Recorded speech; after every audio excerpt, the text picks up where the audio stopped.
ઓમ ભગવતે વાસુદેવાય નમઃ. ભગવત કથા સ્કંદ ત્રીજો એનો 16મો અધ્યાય. અધ્યાય ખૂબ નાનો છે અને 15મા અધ્યાય સાથે સંકળાયેલો છે.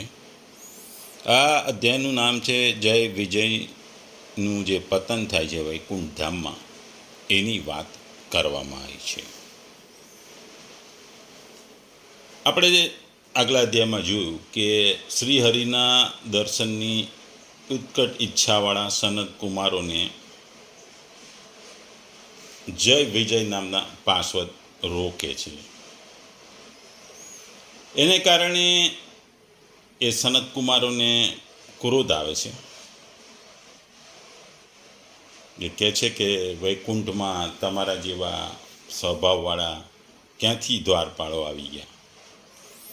અને એ ગુસ્સામાં એ સનત કુમારો જય વિજયને શ્રાપ આપી દે છે.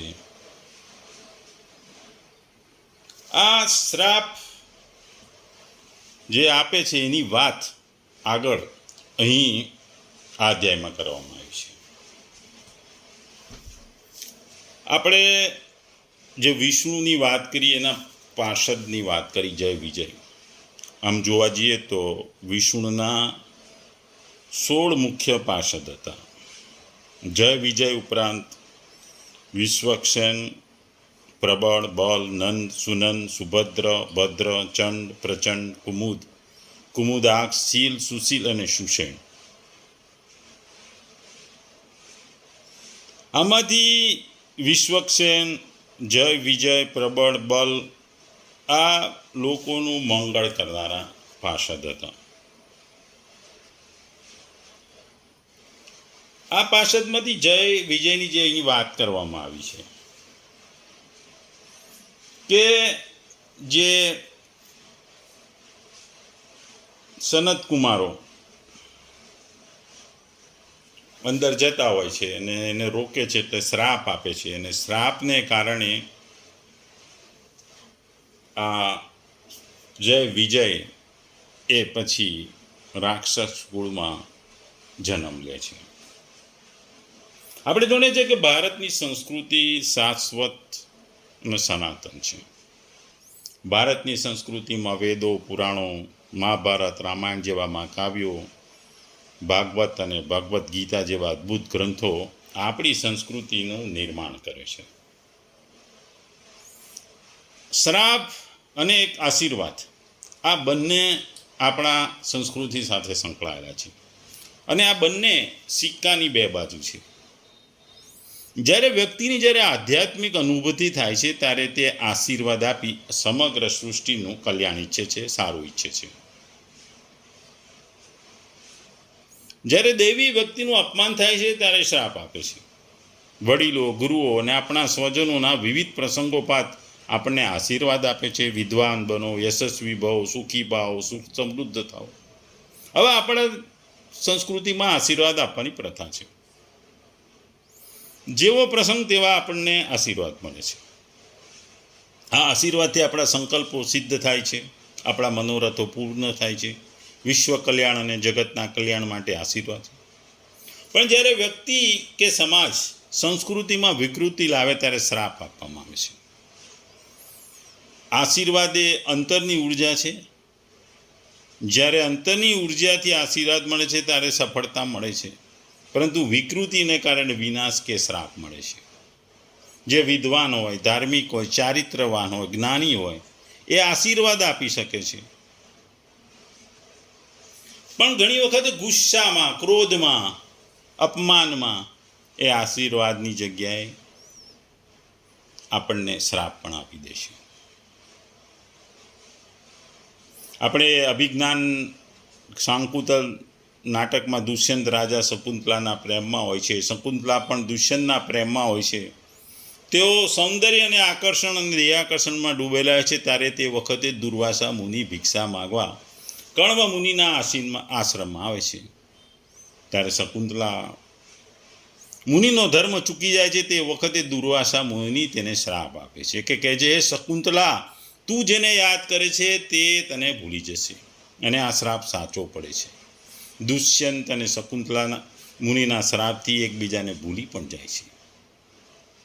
ઋષિ ધર્મ ચૂકવવાથી તેનું શ્રાપનું પરિણામ ભોગવવું પડ્યું છે. અભિજ્ઞાન શકુંતલ નાટક આપણને ધર્મ ભાવના, અતિથિ સત્કારને આદર સત્કાર ચૂકે છે. એવી જ વાત આપણે યાદ આવે છે કે જ્યારે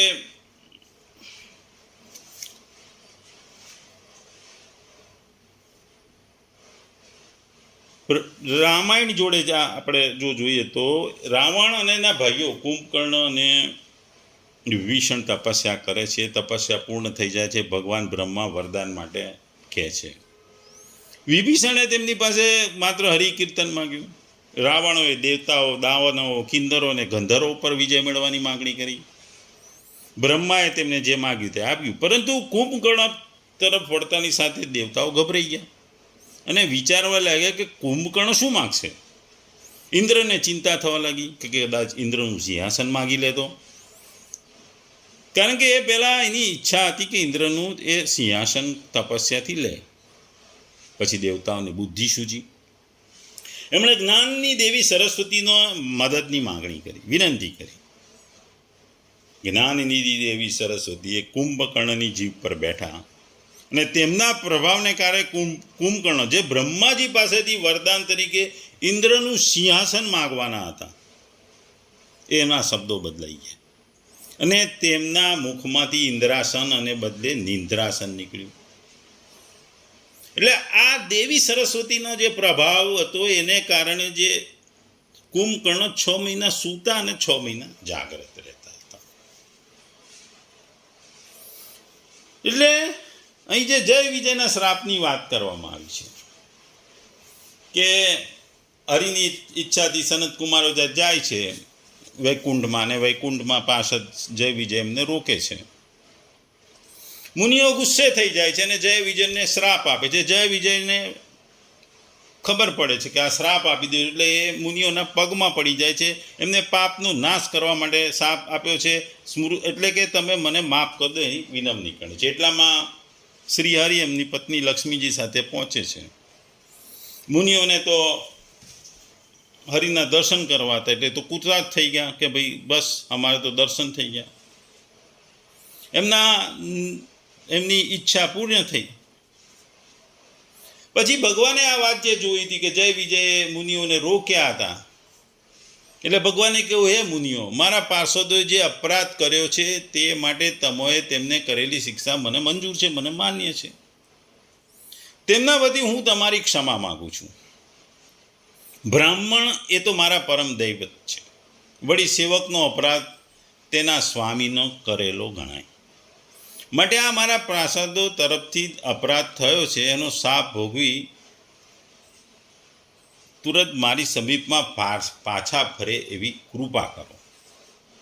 સનત કુમારો સમજી શક્યા નહીં તો કે ભગવાનની આ ગૂઢ વાણીમાં શું કહેવા માંગે છે. ભગવાન અમને અભિનંદન આપે છે કે નિંદા કરે છે, દંડ ઓછો કરવા માંગે છે. એટલે એમણે કહ્યું, પ્રભુ આપની કૃપા વડે જ અમે આપની ભક્તિ કરીએ છીએ. બ્રાહ્મણોને મોટેઈ આપીને આપે ધર્મનું જ મહત્વ વધાર્યું છે. ધર્મ આ બ્રાહ્મણોને આપણા વડે રક્ષણ થયેલા છે. અને એમણે કીધું, જય વિજયને જે અમે શિક્ષા કરી છે એમાં આપ કંઈ પણ ફેરફાર કરશો એ અમને માન્ય છે. અમે આ નિરપરાધી પાર્ષદોને શાપ આપીને અપરાધ તો કર્યો છે, પણ એમને જે શિક્ષા કરવી ઘટે એ તમે નક્કી કરી શકો. એટલે તમારા હાથમાં છે, તમારે શિક્ષા ઘટાડવી કે ના ઘટાડવી. એટલે શ્રી હરિ જય વિજય બાજુ ફર્યા, જય વિજય તરફ ફર્યા. એમણે કીધું, શ્રી હરિએ જય વિજયને કીધું કે હું તમને 2 વિકલ્પ આપું છું. આ 2 વિકલ્પમાંથી તમને જે યોગ્ય લાગે એ શ્રાપ તમે ભોગવી શકશો. પહેલો, તમે 7 જન્મ સુધી વિષ્ણુ એટલે કે મારા ભક્ત બની પૃથ્વી પર જન્મ લેશો. અને બીજું, તમે 3 વખત રાક્ષસ અને મારા કટ્ટર દુશ્મન બનીને જન્મ લો. આ બંને સ્થિતિ જ્યારે પૂરી થશે, તમે પાછા વૈકુંઠ ધામમાં કાયમ માટે મારી સાથે નિવાસ કરી શકશો. જય વિજય 7 જન્મ સુધી ભગવાનથી દૂર રહેવા માંગતા ન હતા. આથી એમણે કીધું કે 3 જન્મ સુધી રાક્ષસ બનીને તે જન્મ લેવાનું પસંદ કરશે. એટલે એમણે રાક્ષસ થવાનું પસંદ કર્યું. એ 3 જન્મને આપણે જોઈએ તો એ પરિણામને સ્વરૂપે સતયુગમાં હિરણ્યાક્ષ અને હિરણ્યકશ્યપુ બનીને જન્મ્યા. ત્રેતાયુગમાં રાવણ અને કુંભકર્ણ બન્યા. અને દ્વાપર યુગમાં શિશુપાલ અને દત્તવાતાવક બન્યા. અને પછી જય વિજય પાછા વૈકુંઠમાં વાસ થયા. જય વિજય કોણ હતા એ આગળ બીજા અધ્યાયોમાં આવશે. આગળના અધ્યાયોમાં એનું ખૂબ જ વર્ણન આવે છે. ઘણા શાસ્ત્રોમાં એવું કહ્યું છે કે ભગવાનને યુદ્ધ કરવાની ઈચ્છા થઈ એક સમયે. એટલે એમણે પોતાનાથી અલ્પ બળવાળા સાથે યુદ્ધ કરવાનો આનંદ નહોતો. એમને તો એવું હતું કે એમની સામે એમને બળિયા બાથે વળગ્યા એટલે એમના જેવો બળવાન હોવો જોઈએ. એટલે એમને ખબર કે આ પાર્ષદો બળવાન છે પણ મારી સામે યુદ્ધ નહીં કરે. એટલે એમણે આડકતરી રીતે મુનિઓ પાસે શ્રાપ અપાવ્યો અને પોતાની ઈચ્છા એમણે આ રીતે પૂર્ણ કરી. ઘણા પુરાણ, ખાસ કરી શિવ પુરાણમાં આવી કથા આવે છે. કહેવાય છે કે કેન યુદ્ધે પ્રકર્તવ્યમ મયા ચૈવમ વિચાર્ય ચ જયશ્ચ વિજયશ્ચ કુમારો શાપિતૌ તદા. એટલે આ રીતે શ્રાપ આપીને ભગવાને એમને બળિયા જોડે યુદ્ધ કરવા માટે એવા બળિયા બનાવ્યા.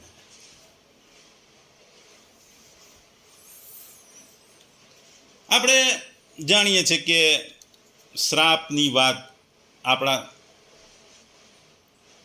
ઘણા ખરા શાસ્ત્રોમાં છે.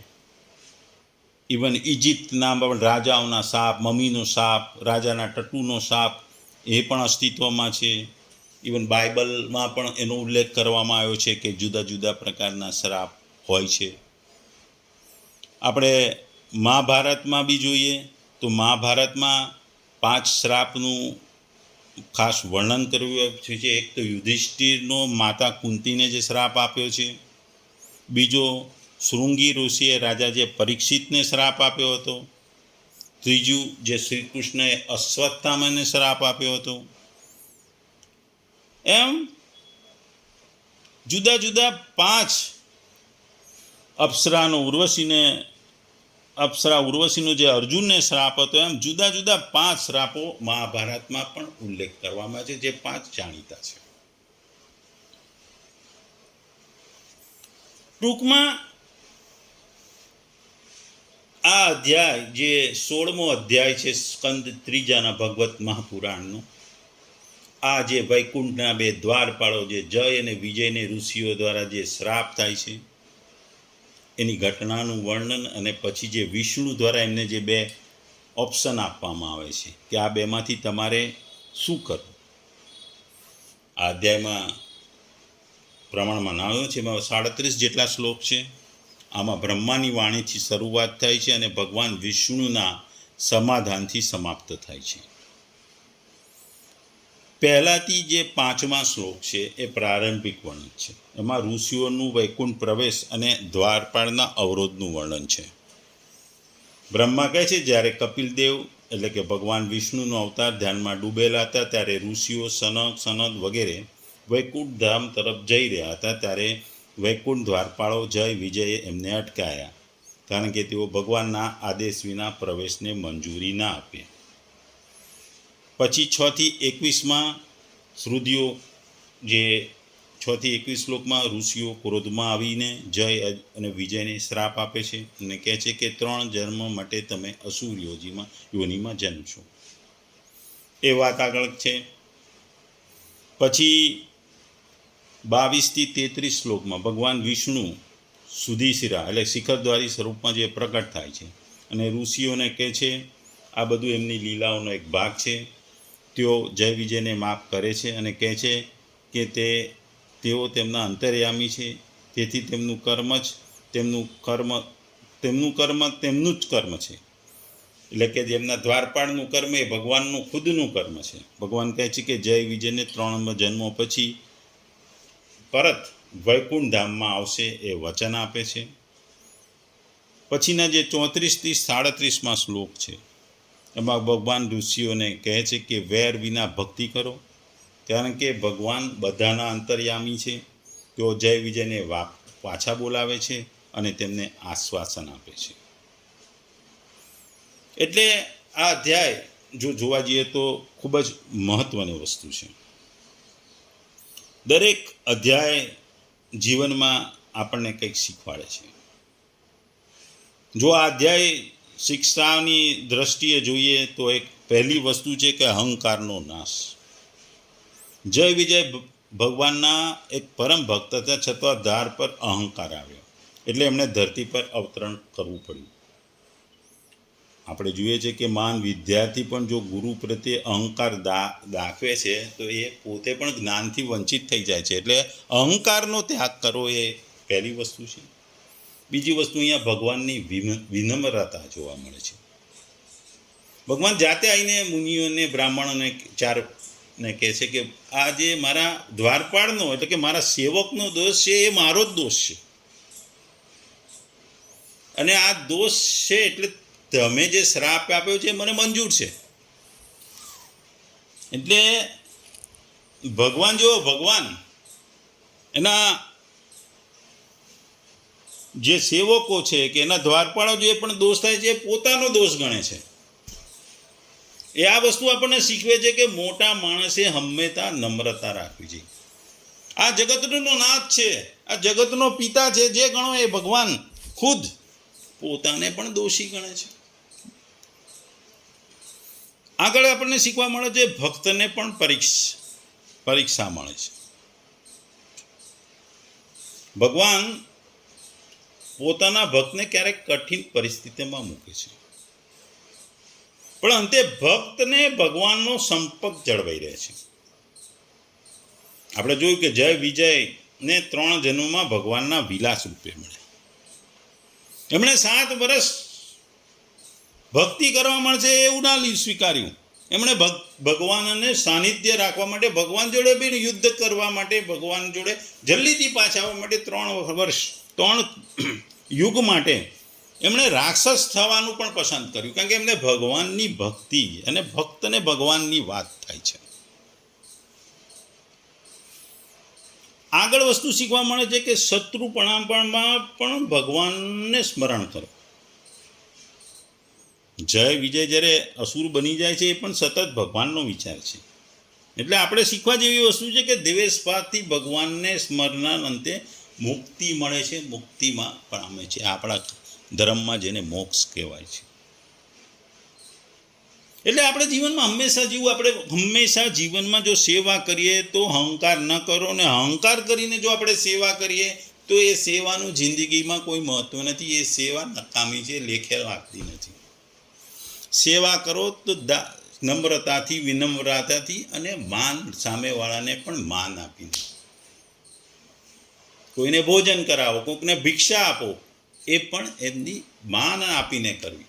અહંકારથી, તુચ્છતાથી તમે જો સેવા કરો એ સેવાનું કોઈ મેવા મળતો નથી અને એ સેવા તમારી નકામી જાય છે.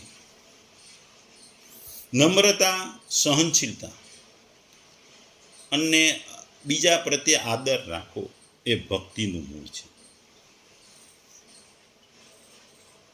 ભક્તિથી તમારે ભગવાનને મેળવવા હોય તો તમારે નમ્રતા તો રાખવી પડે, દરેક પ્રત્યે આદર રાખવો પડે અને પોતાનામાં પણ સહનશીલતા રાખવી પડે.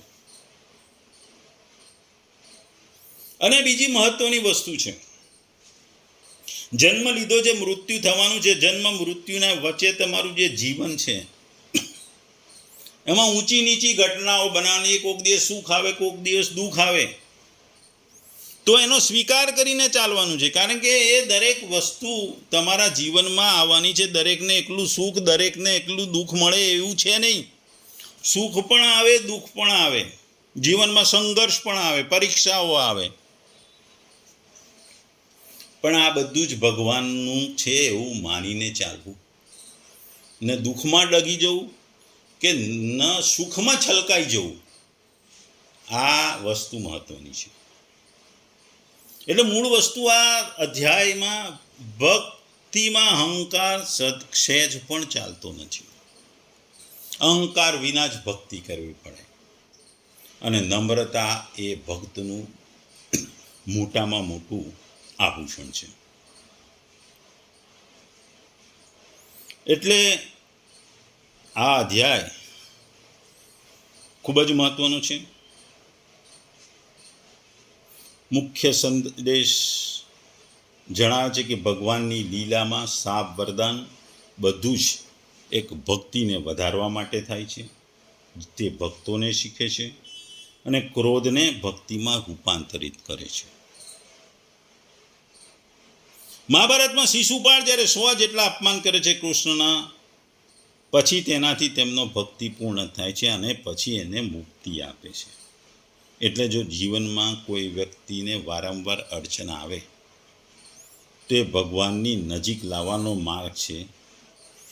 જો વ્યવસાયમાં જે નિષ્ફળતા મળે કોઈ પણ વસ્તુમાં, પછી જો ભગવાનમાં તમારી શ્રદ્ધા હોય તો તમને સફળતા મળશે અને હંમેશા મળશે. એ યાદ રાખવું જરૂરી છે.